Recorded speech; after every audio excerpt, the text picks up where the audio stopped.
Avez-vous déjà ressenti ça? Cette paix soudaine, inexplicable qui envahit votre maison. Une sensation de chaleur, de sérénité, alors que rien, absolument rien n'a changé autour de vous. Une tranquillité si profonde qu'on dirait qu'elle vient d'ailleurs, d'un monde invisible. Et si je vous disais que ce n'est pas juste une coïncidence, ni le fruit de votre imagination? Et si c'était un signe divin? Une manifestation discrète mais bien réelle de la miséricorde d'Allah qui descend sur votre foyer. Mes chers frères, mes chères sœurs, bienvenue. Dans notre monde moderne, toujours plus rapide et bruyant, nos maisons sont devenues nos sanctuaires. On y cherche le repos, la sécurité et surtout la paix. Mais si je vous disais que cette paix peut être décuplée, qu'elle peut atteindre un niveau presque céleste, juste par la présence de créatures de lumière? Les anges. Ces nobles et purs serviteurs d'Allah, créés de lumière, qui exécutent ses ordres sans jamais faillir. Croire en eux est un des piliers de notre foi, mais a-t-on déjà vraiment réfléchi à leur rôle dans notre quotidien, ici, sur Terre, et plus précisément à l'intérieur de nos propres murs? Dans cette vidéo, on va découvrir ensemble 7 signes sacrés, basés non pas sur des suppositions, mais sur des enseignements prophétiques authentiques. Des signes qui indiquent que les anges de la miséricorde d'Allah visitent votre maison. On va voir comment, par des gestes concrets et pieux, on peut non seulement reconnaître ces signes, mais surtout les attirer. Comment inviter activement ces nobles créatures, et avec elles, la bénédiction, la protection et la sérénité infinie d'Allah. Un battement de cœur calme. Restez bien jusqu'à la fin, car chaque signe est une clé. Une clé pour ouvrir un potentiel spirituel immense au cœur de votre foyer. Un battement de cœur Apprenez à transformer votre maison, qu'elle soit grande ou modeste, en un véritable havre de paix, un lieu béni, une forteresse contre le mal et une source de bénédiction. Et je vous le promets, ce que vous allez découvrir aujourd'hui pourrait changer à jamais votre façon de voir et de vivre dans votre propre maison. Allez, commençons ce voyage spirituel.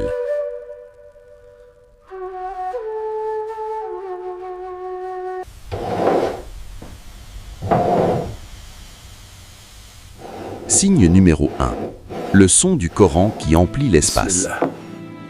Le premier signe, et sans doute le plus fondamental, que les anges de la miséricorde sont attirés par votre maison, c'est un son, mais pas n'importe lequel. Ce n'est ni le silence, ni le bruit du quotidien. C'est la résonance des paroles d'Allah. Plus précisément, la récitation de la sourate Al-Baqarah. Imaginez une seconde. Votre maison n'est pas qu'un tas de briques et de meubles. C'est un espace spirituel. Chaque lieu a sa propre énergie.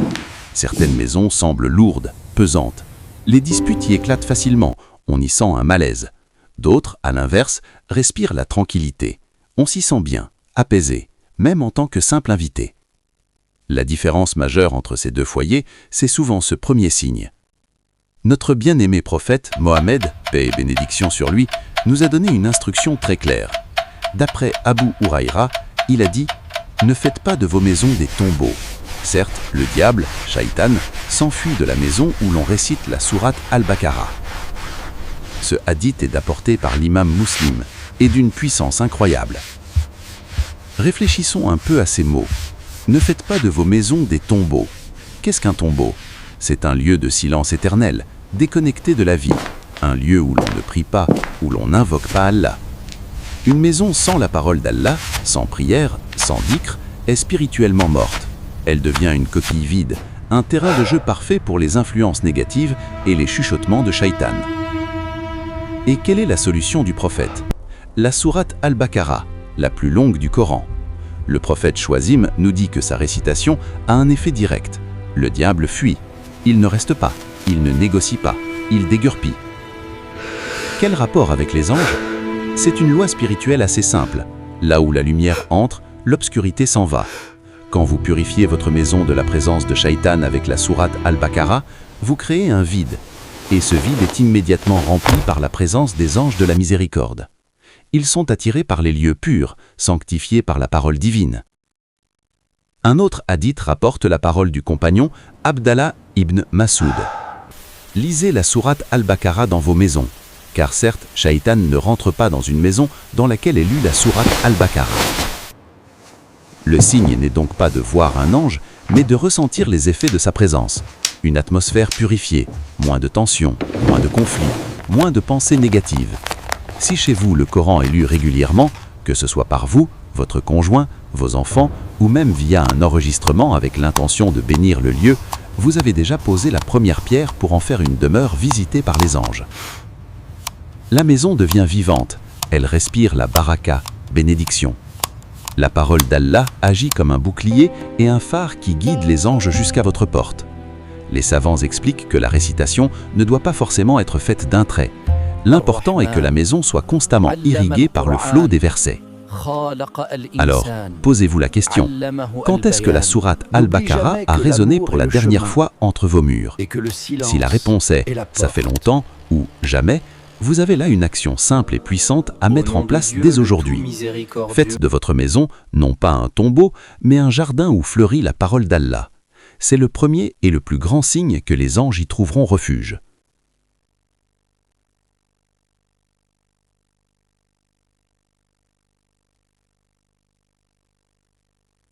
Signe numéro 2.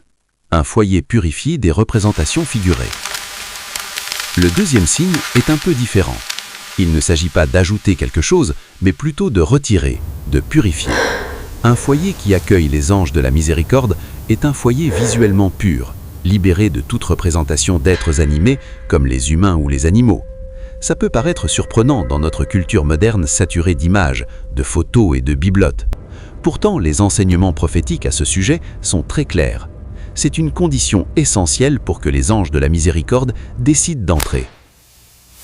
L'incident le plus connu est celui avec l'ange Jibril, Gabriel, lui-même. Le prophète Mohammed l'attendait, mais l'ange tardait.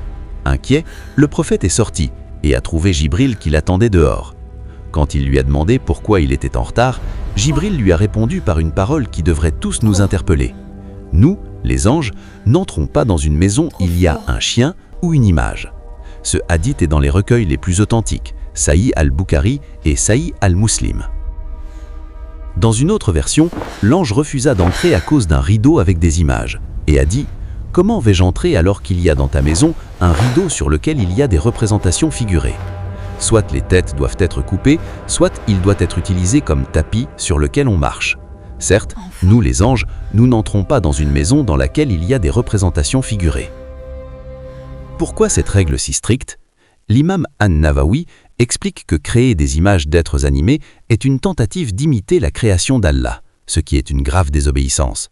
De plus, historiquement, beaucoup de statues et d'images sont devenues des objets d'adoration, qui est la source même du péché de shirk, l'associanisme. Les anges, créatures de pureté absolue, ne peuvent pas cohabiter avec ce qui symbolise une rivalité avec le Créateur. C'est important de savoir de quels anges on parle. Les savants précisent que les anges qui n'entrent pas sont ceux qui voyagent avec la miséricorde, la bénédiction et qui demandent le pardon pour nous. En revanche, les anges scribes, qui notent nos actions, sont avec nous en permanence, peu importe la situation. Pareil pour l'ange de la mort. Donc, avoir des images ne vous prive pas de la surveillance divine, mais ça vous prive de quelque chose de précieux. La compagnie des anges qui apportent la rakma et la baraka. En retirant ces objets, vous ouvrez littéralement la porte à un flot de bienfaits. Ce signe est donc l'absence de statues, figurines, tableaux ou photos représentant des visages ou des corps complets d'humains ou d'animaux, surtout s'ils sont exposés en évidence. Les savants ont apporté des nuances. Les images qui ne sont pas traitées avec respect, comme sur un tapis ou dont la tête est effacée, perdent ce caractère problématique. Les jouets pour enfants comme les poupées sont également considérés comme une exception. Regardez autour de vous. Votre décoration est-elle en accord avec ce principe? Votre maison est-elle un lieu où Jibril pourrait entrer sans hésiter ou il refuserait de rester dehors? Purifier sa maison de ces représentations est un acte de foi immense. C'est une façon de dire « Oh Allah, ta satisfaction et la présence de tes anges sont plus importantes que n'importe quelle décoration. » C'est un petit sacrifice qui est immédiatement récompensé par une atmosphère plus saine et la certitude que votre maison est digne d'être visitée par les plus nobles créatures. J'ai toujours été maladroite. Toujours celle qui brise les choses. Signe numéro 3. Les assemblées de dhikr, souvenir d'Allah. Après avoir purifié notre maison avec la parole divine et en retirant les objets interdits, le troisième signe nous invite à faire de notre foyer un lieu de souvenir constant d'Allah. Ce signe, ce sont les assemblées de dhikr, au quotidien. Qu'est-ce qu'une assemblée de dhikr? Pas besoin d'un grand rassemblement. Ça peut être vous et votre conjoint après la prière, vous et vos enfants avant de dormir, ou même vous, seul, assis tranquillement à glorifier Allah. C'est un moment où la maison devient plus qu'un lieu de vie matériel. Elle devient une extension de la mosquée, un lieu d'adoration. Pourquoi ça attire les anges? Parce qu'ils ont une mission spéciale liée à ça. Le prophète Chouazim nous a dévoilé un magnifique secret du monde invisible. Il a dit « Allah a des anges qui sillonnent la terre à la recherche des cercles d'évocation, dhikr. Quand ils trouvent une assemblée où l'on évoque Allah, ils s'assiedent avec les fidèles et s'appellent les uns les autres en disant « Venez à l'objet de vos recherches ». Ils les entourent de leurs ailes jusqu'à emplir l'espace entre eux et le ciel le plus bas. Subhanallah, pensez à cette image. Ces créatures ne sont pas statiques, elles sont décrites. Signe numéro 4, un environnement exempt de chiens et de cloches. On continue notre exploration. Le 4e signe, un peu comme le 2e, consiste à purifier notre maison de certains éléments.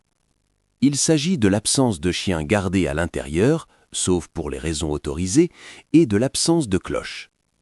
On revient au hadith fondamental où le prophète sallallahu alayhi wa sallam cite l'ange Djibril. Les anges n'entrent pas dans une maison où il y a un chien ou une image. Ce point est tellement important qu'il est répété plusieurs fois. Avoir un chien à l'intérieur de l'espace de vie est un obstacle majeur pour les anges de la miséricorde.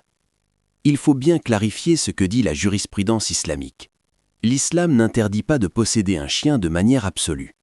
Les chiens de chasse ou de garde pour les troupeaux et les champs sont autorisés. L'interdiction vise surtout le fait de garder un chien comme simple animal de compagnie à l'intérieur de la maison où l'on prie, mange et dort. Les savants ont donné plusieurs explications, comme l'impureté rituelle de la salive du chien. D'autres, comme l'a expliqué Al-Khattabi, disent que c'est tout simplement une désobéissance à un ordre divin et la punition est d'être privé de la compagnie bénéfique des anges de miséricorde, de leurs prières et de leurs bénédictions. C'est un choix spirituel, la compagnie d'un animal à l'intérieur ou la compagnie des anges. La tradition prophétique nous montre que les deux ne vont pas ensemble. L'autre élément, c'est la cloche, jaras. Dans un hadith rapporté par l'imam Muslim, le prophète sallallahu alayhi wa sallam a dit « Les anges n'accompagnent pas une compagnie dans laquelle se trouve un chien ou une cloche. » Dans une autre version, il décrit les cloches comme étant les flûtes de Shaitan. À l'époque, les cloches étaient souvent accrochées au cou des animaux. Leur son était vu comme une distraction futile qui éloigne du souvenir d'Allah. Par extension, on peut réfléchir à l'environnement sonore de nos maisons aujourd'hui. Est-il rempli de bruits constants, de notifications, de musiques qui ne font que distraire? Ou est-ce qu'on laisse de la place au calme et au recueillement? Un foyer paisible, purifié des objets interdits, mais aussi des sons qui attirent les influences négatives, est une demeure prête à recevoir ces nobles visiteurs. Le signe est donc une maison calme, où la pureté est respectée et où les obstacles mentionnés par le prophète sallallahu alayhi wa sallam ont été consciemment enlevés. Ce n'est pas un jugement, mais une question de priorité spirituelle pour faire de notre maison un lieu béni. Signe numéro 5. La pratique de la prière et l'absence de divertissements illicites. Le 5e signe est un peu un combo. Il est marqué par la lumière de la prière, salat, et par l'absence de l'obscurité des divertissements illicites. C'est les deux faces de la même pièce, la piété du foyer. D'abord, la prière. La maison d'un croyant n'est pas juste un hôtel-restaurant. Elle doit être un lieu d'adoration. Le prophète sallallahu alayhi wa sallam a beaucoup insisté sur l'importance de faire ses prières surrogatoires, non obligatoires, à la maison. Il a dit « Ô gens, priez dans vos maisons, car la meilleure prière d'une personne est celle qu'elle fait dans sa maison, à l'exception de la prière obligatoire. » Pourquoi? Parce que la prière illumine la maison. Le prophète a aussi dit « Illuminez vos maisons par la prière et la lecture du Coran. » Quand on se tient en prière dans son salon, face à la Qibla, on transforme cet espace. Ce n'est plus une simple pièce, c'est un lieu de communication directe avec le Créateur. La lumière, nour, de cet acte se répand dans toute la maison. Cette lumière, c'est justement ce qui attire les anges de miséricorde. Ils sont des créatures de lumière et ils sont naturellement attirés par les sources de lumière spirituelle. Une maison où l'on prie régulièrement est une maison qui brille dans le monde invisible, reconnaissable comme une étoile dans le ciel. Avez-vous déjà ressenti cette atmosphère si particulière après une prière en famille ou une prière de nuit, tahajjud? Cette quiétude, cette sakina, c'est une signe tangible de la présence angélique. Inversement, l'autre face de ce signe, c'est l'absence de ce qui repousse les anges. Si la prière est une lumière, les divertissements illicites, surtout la musique, et les chants futiles ou immoraux, sont une obscurité qui les fait fuir. Les savants expliquent que les lieux dans lesquels les instruments de musique sont utilisés pour des chants qui n'élèvent pas l'âme vers Allah deviennent des lieux de rassemblement pour les démons, shayatin. Il est impossible pour les anges de miséricorde de cohabiter avec les flûtes de shaitan. Il faut choisir, soit la maison résonne de la parole d'Allah, soit elle résonne des distractions qui endurcissent le cœur. Ça ne veut pas dire que toute joie est interdite, mais il faut s'interroger sur la nature de nos distractions. Est-ce qu'elles sont saines, pures, ou est-ce qu'une porte ouverte à la futilité, aux images indécentes et aux idées qui corrompent la foi? Le signe est donc une maison vivante par la prière et purifiée des sons et images qui se posent à l'esprit de piété.